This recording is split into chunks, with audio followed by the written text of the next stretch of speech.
하나님께서 주시는 말씀은 누가복음 17장 1절에서부터 4절까지 말씀이 되겠습니다. 누가복음 17장 1절에서부터 4절.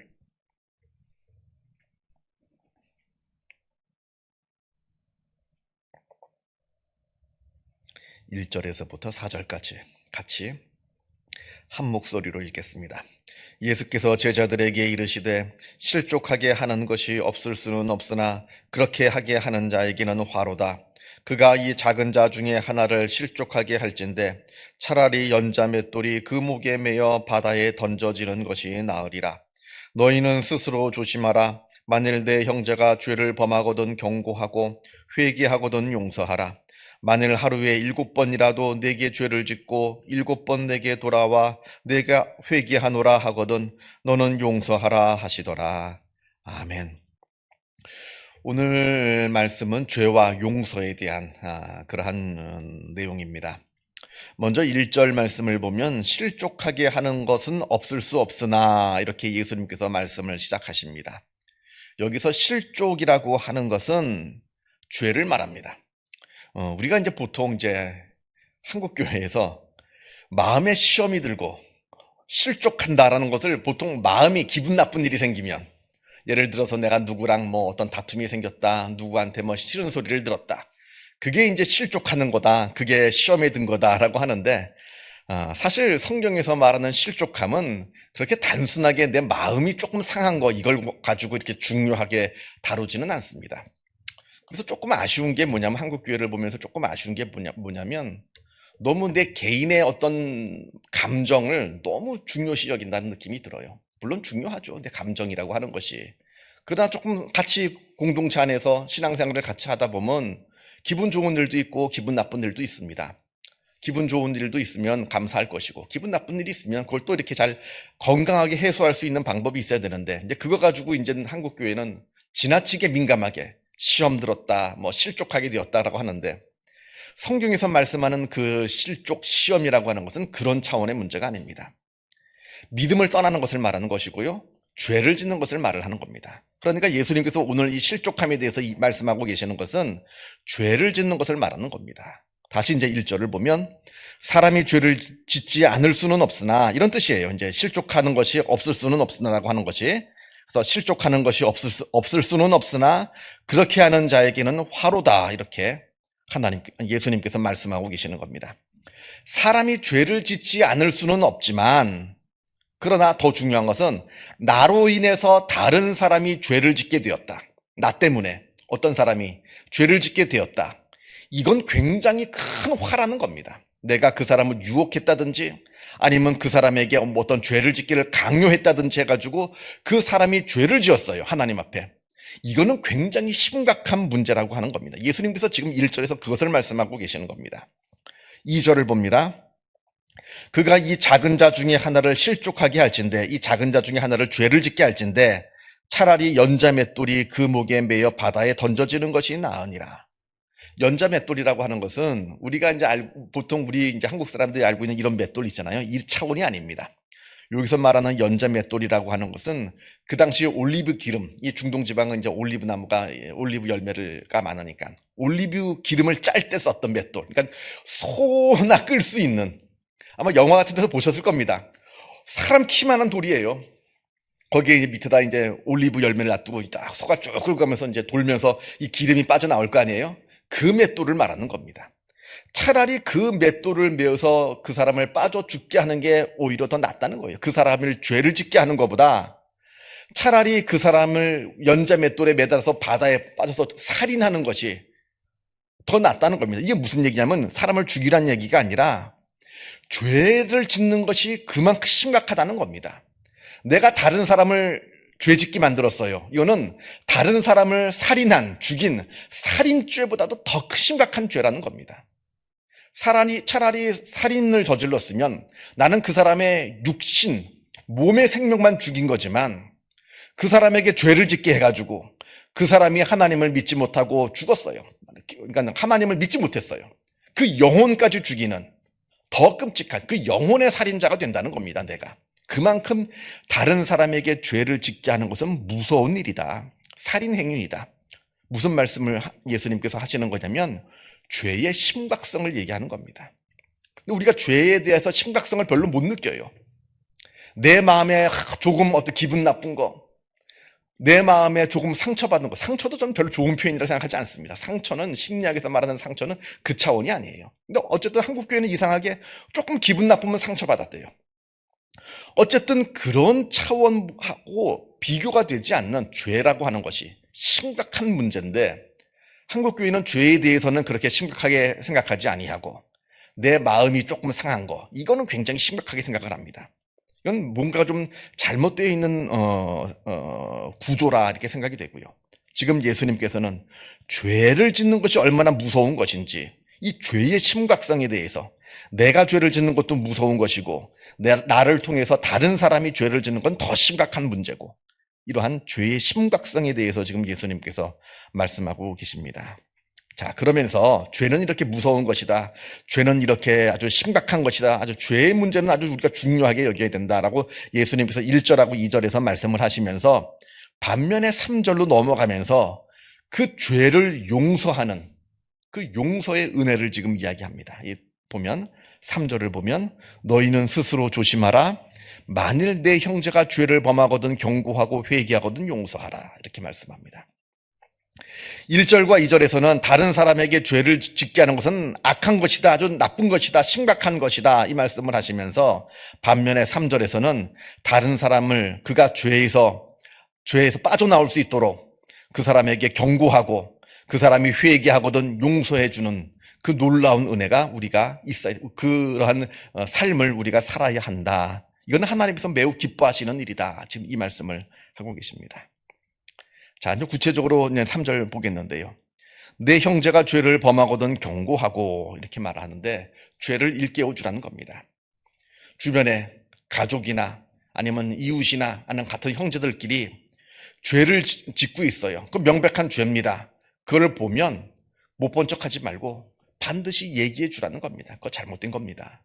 거기서 그 죄에서 빨리 돌이켜야 되는 겁니다. 왜냐하면 그렇게 되지 않으면 하나님 앞에 큰 죄를 짓는 거기 때문에 그러합니다. 단순하게 그냥 조금 내가 잘못하는 것으로 그치는 것이 아니라 하나님 앞에 죄를 짓는 거기 때문에 그러한 것을 내가 알게 되었다면 회개하십시오.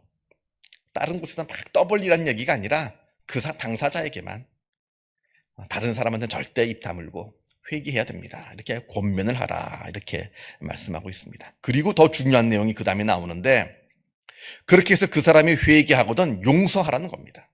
무슨 죄를 졌던, 그 사람이 나한테 어떤 아주 심각한 죄를 지었던 간에 그 사람이 나한테 회개하거든 그 사람을 무조건 용서하고 받아들이라. 쉬운 일은 아니죠. 그죠?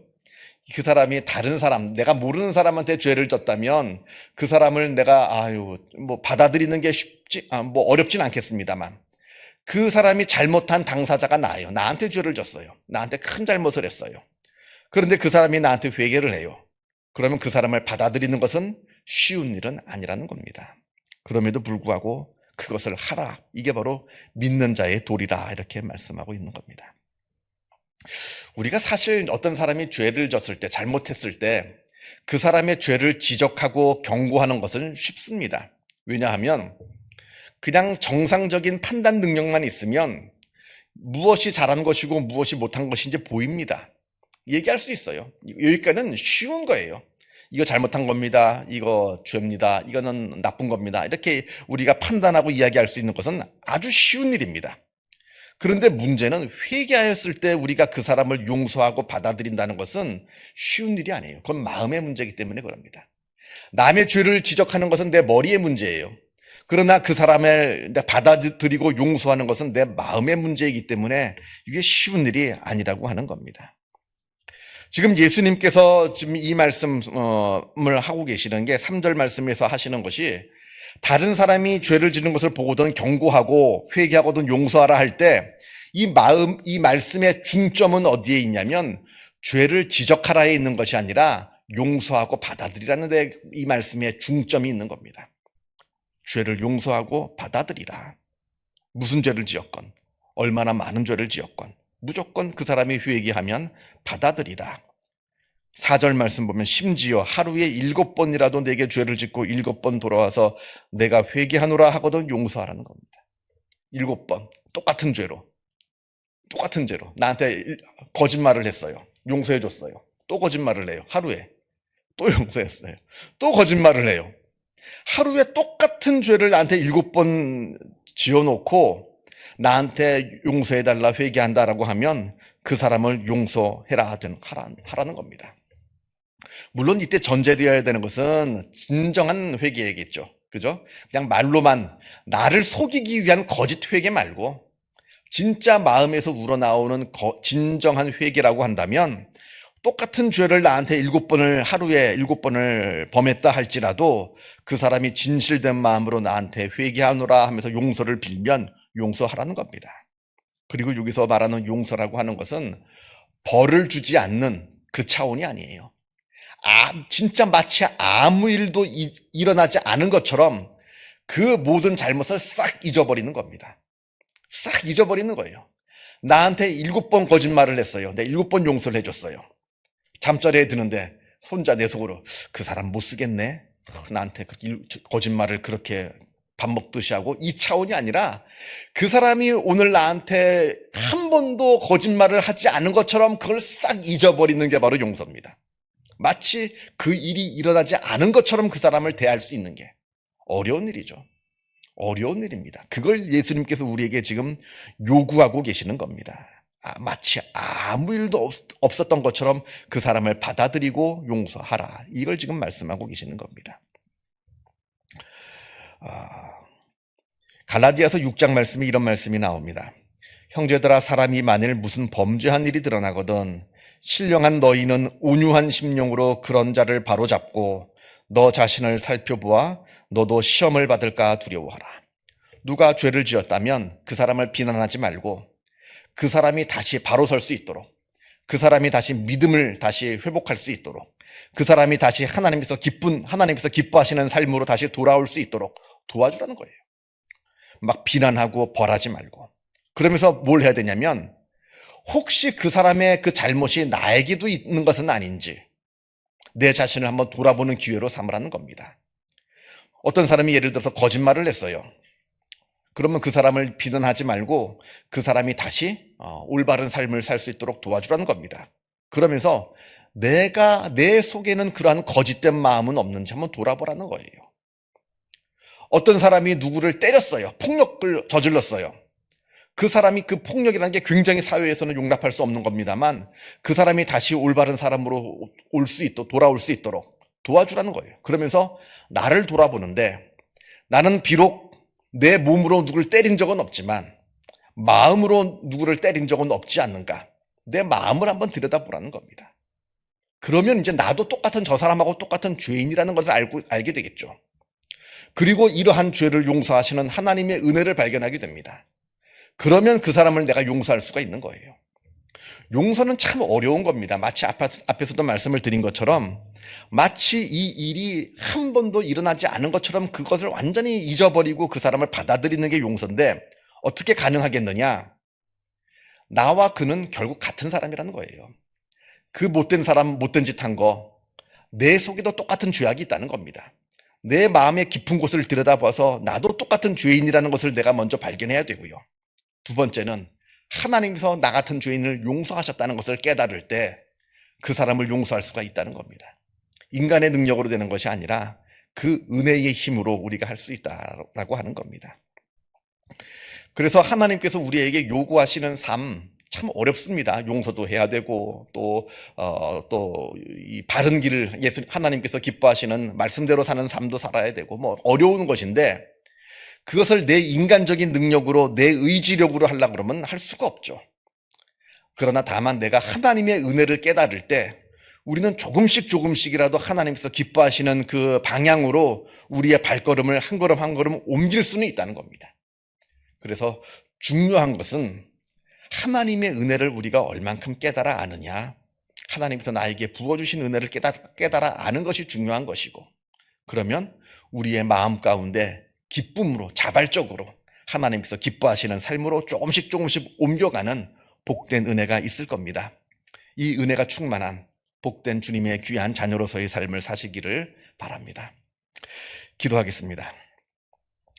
하늘에 계신 우리 아버지, 아버지의 이름을 거룩하게 하시며 아버지의 나라가 오게 하시며 아버지의 뜻이 하늘에서와 같이 땅에서도 이루어지게 하소서.